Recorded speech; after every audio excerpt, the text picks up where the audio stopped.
27 ମସିହା କିଛି ଦିନ ଗଲା ପରେ ମନ୍ତ୍ରିମଣ୍ଡଳ ଭାଙ୍ଗିଯିବ, ମାନେ ରାଷ୍ଟ୍ରପତି ଶାସନ ହବ। 2028-29 ମସିହାରେ ଯୋଉ ଭୋଟ ହବ, ଅନନ୍ତ କିଶୋର ଦେବ ନିଜେ ଭୋଟରେ ଛିଡା ହେବେ, ଦ୍ୱନ୍ଦ୍ୱରେ ଦିଲ୍ଲୀକି ନିର୍ବାଚିତ ହେଇଯିବେ। 29/3/2025 ଠାରୁ 29/9/2027 ପର୍ଯ୍ୟନ୍ତ ମୀନ ରାଶିରେ ଶନି ରହିବ। ଓଡ଼ିଶା ନଷ୍ଟ ଭ୍ରଷ୍ଟ ହୋଇଯିବ। ଯୋଉ ଆଧୁନିକ ଅସ୍ତ୍ରମାନ ସବୁ ତିଆରି ହେଇଛି, ପରମାଣୁ ଅସ୍ତ୍ର ସବୁ, କିନ୍ତୁ ସେ ହେଉଛି ବିପଦଜନକ।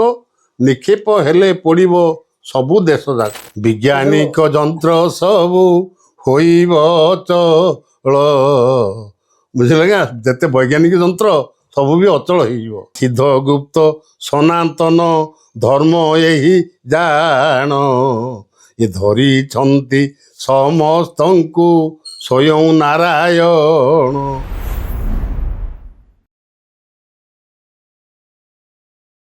ଆଚ୍ଛା, ଏଇଠି ଆପଣଙ୍କର ଲିଖିତ କଲ୍କିଳା ପୁସ୍ତକ ପାଖରେ ଅଛି, 49 ପୃଷ୍ଠାରେ ଆପଣ ଲେଖିଛନ୍ତି, ସ୍ଥାନ ଦେଇଛନ୍ତି। 23 ଅଙ୍କରେ ଓଡ଼ିଶା ଦେଶରେ ହୋଇବ ଜନଗହଳ, 24 ଅଙ୍କରେ ଗୁପ୍ତ ମାରଣୀ ଶୁଣ ବିନତିର ବାଳ, 26 ଅଙ୍କରୁ 29 ଯାଏ ପ୍ରମାଦ ଅଛି ଅପାର, 29 ଅଙ୍କରେ ଏଠି ହେ ଗରୁଡ଼ ମହାକଳ୍କି ଅବତାର।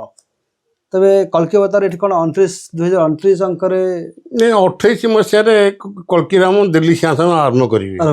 ଯୋଉ କେତେକ ବହିରେ ଯୋଉ ଲେଖା ହେଇଛି 28 ଅଙ୍କ, କେତେକ ବହିରେ ଲେଖା ହେଇଛି ଆପଣଙ୍କର ହାଡ଼ିଦାସ ଲେଖିଛନ୍ତି 28 ଅଙ୍କେ ହରି ଶ୍ଵେତ ପରେ ବିଜୟ କରିଲୁ କଇଁ ଫୁଲ, ଲେଖିଛନ୍ତି 28 ଅଙ୍କେ ହରି ଶ୍ଵେତ ପରେ ବିଜୟ କରି ରାଜା ଅନନ୍ତ କେଶରୀ।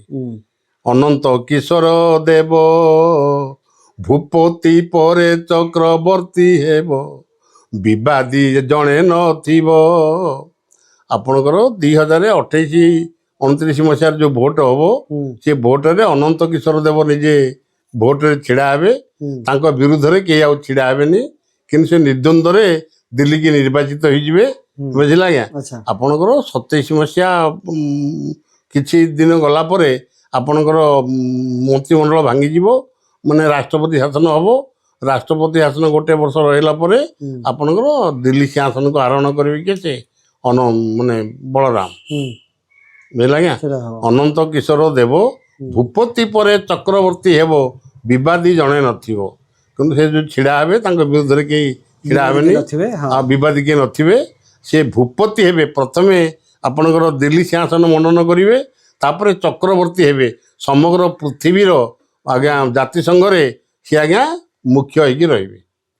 ସମଗ୍ର ପୃଥିବୀ ପଞ୍ଚାୟତରେ ମୁଖ୍ୟ ହେଇକି ରହିବେ, ମୁଖ୍ୟ ହେବେ। ଏଠି ଆପଣ ଯୋଉଟା ଲେଖିଲେ ଯେ କି 26 ଅଙ୍କରୁ 29 ଯାଏ ବୁଝିଲି, ହାଡ଼ିଦାସ ଲେଖିଲେ ପୁରା 28 ଅଙ୍କ ହରି ଶ୍ଵେତ ପରେ ବିଜୟ କରି ରାଜା ଅନନ୍ତ କେଶରୀ।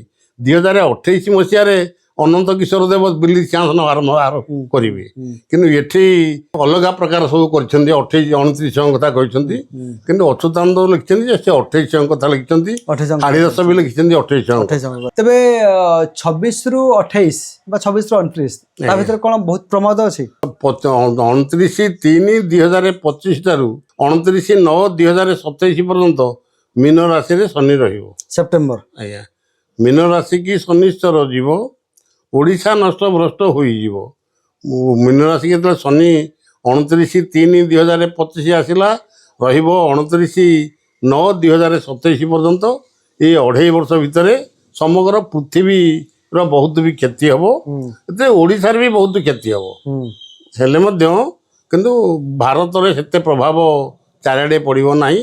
ପ୍ରାକୃତିକ ବିପର୍ଯ୍ୟୟ ଏବଂ କୃତ୍ରିମ ବିପର୍ଯ୍ୟୟ ହେଉଛି ଆପଣଙ୍କର ଏ ଆଧୁନିକ ଅସ୍ତ୍ର ମାନ ବିପଦଜନକ, ନିକ୍ଷେପ ହେଲେ ପଡ଼ିବ ସବୁ ଦେଶ ଯାକ।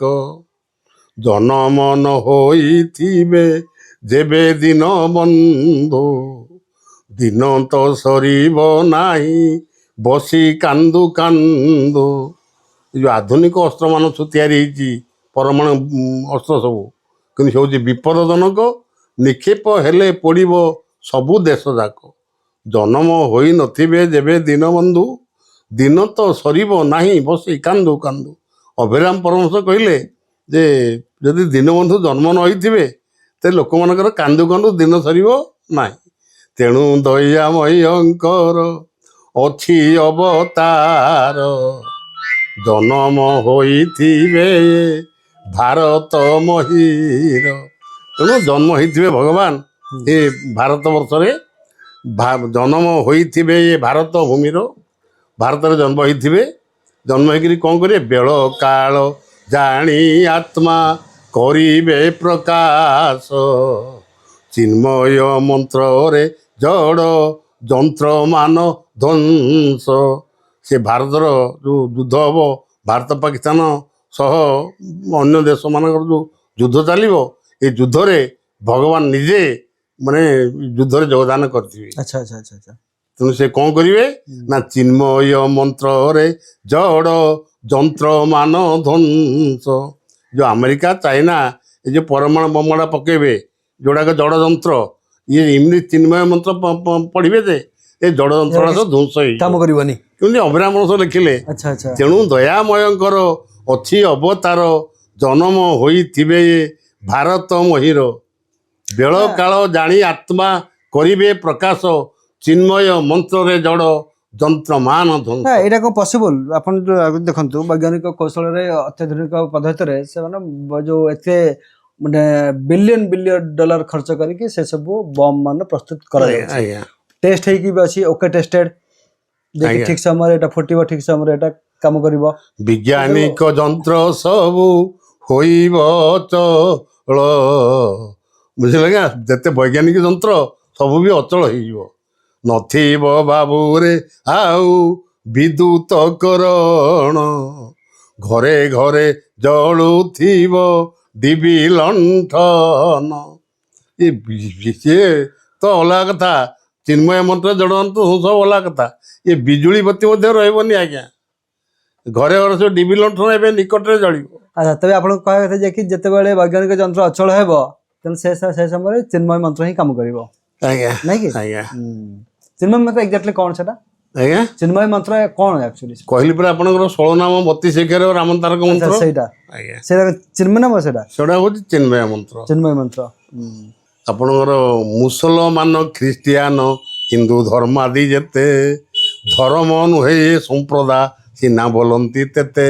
ହିନ୍ଦୁ ଗୋଟେ ସମ୍ପ୍ରଦାୟ ବା ଜାତି, ମୁସଲମାନ ଗୋଟେ ସମ୍ପ୍ରଦାୟ ବା ଜାତି, ଖ୍ରୀଷ୍ଟିଆନ ଗୋଟେ ସମ୍ପ୍ରଦାୟ ବା ଜାତି। ସିଦ୍ଧ ଗୁପ୍ତ ସନାତନ ଧର୍ମ ଏହି ଜାଣ, ଏ ଧରିଛନ୍ତି ସମସ୍ତଙ୍କୁ ସ୍ୱୟଂ ନାରାୟଣ। ତେଣୁ ଧର୍ମ କ'ଣ? ଯିଏ ଧରିକିରି ରଖେ ସେ ହେଉଛି ଧର୍ମ। ଧର୍ମ ଧରିକିରି କିଏ ରଖିଛି? ସନାତନ ବା ନାରାୟଣ।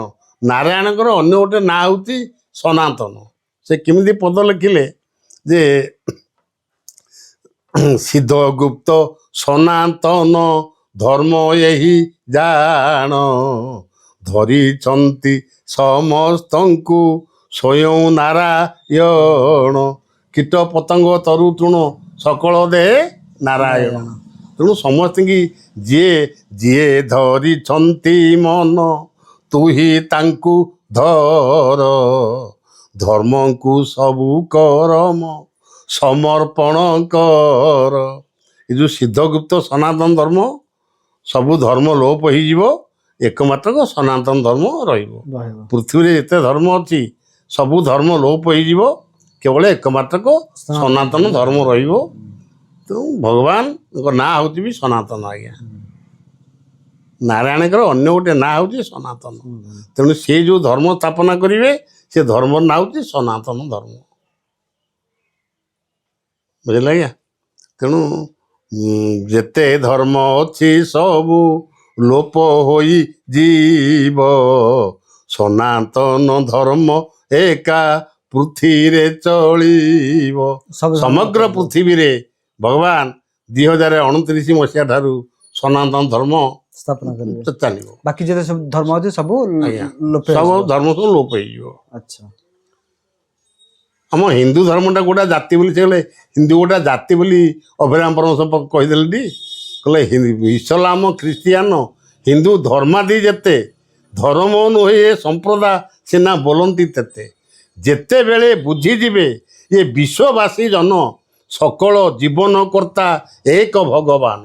ତେତେବେଳେ ଧର୍ମମାନ ମୀମାଂସା ହୋଇବ ବିପ୍ଳବ ପ୍ଳବଗ ବିଶ୍ୱେ ରଡ଼ି ନ ଛାଡ଼ିବ। ଦୁଃଖ ବା ଦୁର୍ଦ୍ଦଶାମାନ ପଳାଇବ ଘୁଞ୍ଚି ଏ ବ୍ରହ୍ମପୁରେ ଥାଇ ଡାକ ଦିଅନ୍ତି ବିରଞ୍ଚି।